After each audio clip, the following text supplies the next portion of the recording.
Hi guys, Murph here for another NASCAR Heat 5 setup video. This time we are taking on Kentucky Speedway. Kentucky, why you ask? A bit of a random one, not the usual track people choose. I've chosen it because it's the Cup Series is racing here this weekend, so why not do that setup?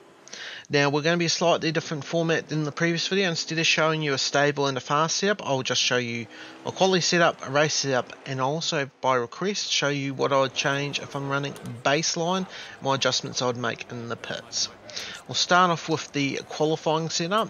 There's a few major adjustments compared to the race. The main one is grill tape's gone up. Doesn't make much of a difference, if anything at all, in the Heat series of games, but I'm still going to make those adjustments. The wedge, front weight, and track bar have also all been changed from the race setup, just to try and get the car rotate early and get the car to take off on for a one lap run. Now we'll jump through to a qualifying run. The way I drive the track doesn't change between quality and race around here. It's the same line, same attack.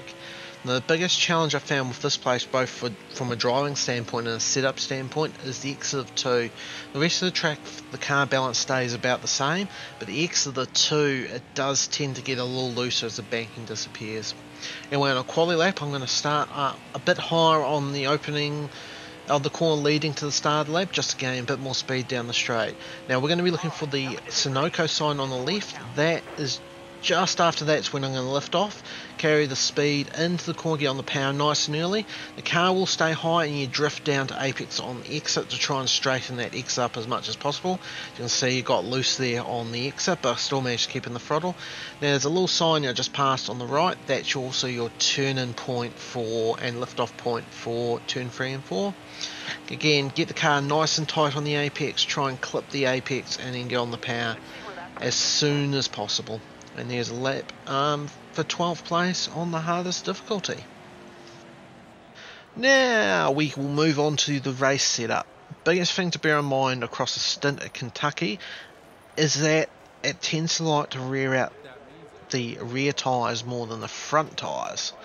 So bearing that in mind, this is how I've built my setup. That's why it's got probably higher than normal right front camber. That's why when you start the run, this is going to feel like it's going to understeer. It's not going to give you your fastest lap time over one lap. It's going to give you a faster lap time over 20. It's designed to understeer early on, and then lap 5 to 10 it will start becoming more neutral.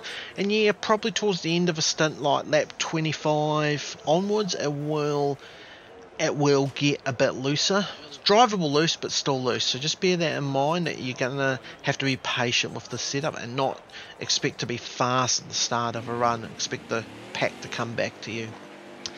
Now we'll move on to the requested part of the setup, the baseline adjustments, the baseline setup, and what I do in a pit stop to change the car.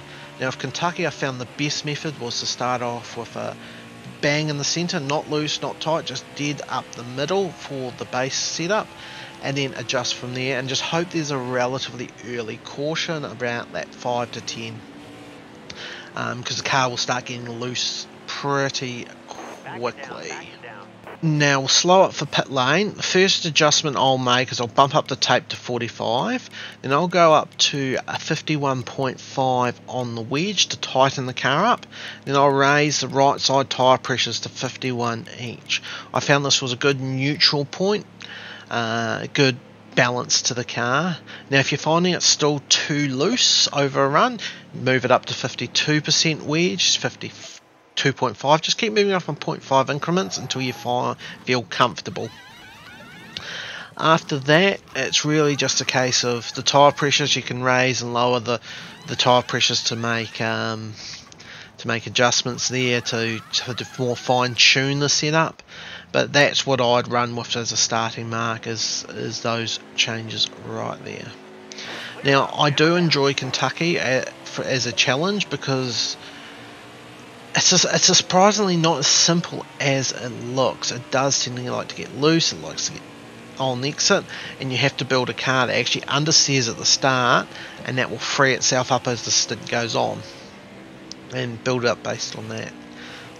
Anyway, I hope you guys enjoyed it. Feel free to hit the old like and subscribe button if you have enjoyed it. Very much appreciate it if you do. And look out for future setups. I plan on doing Xfinity and Truck Series setup for this place in the coming days, and also a Truck and Xfinity setup for Daytona. And I'll probably look at Atlanta as my next Cup setup. But anyway, thanks for watching. I hope you guys found that useful. Hit me up in the comments if it has made you faster, if it's made things more enjoyable for you. And as always, have a good one. Ciao.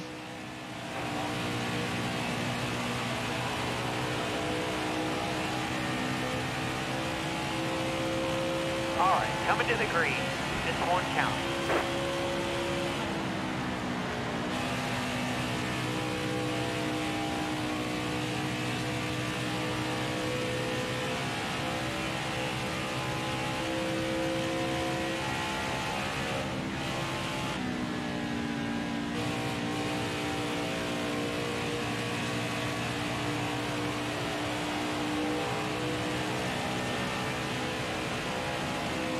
Let's see where that puts us.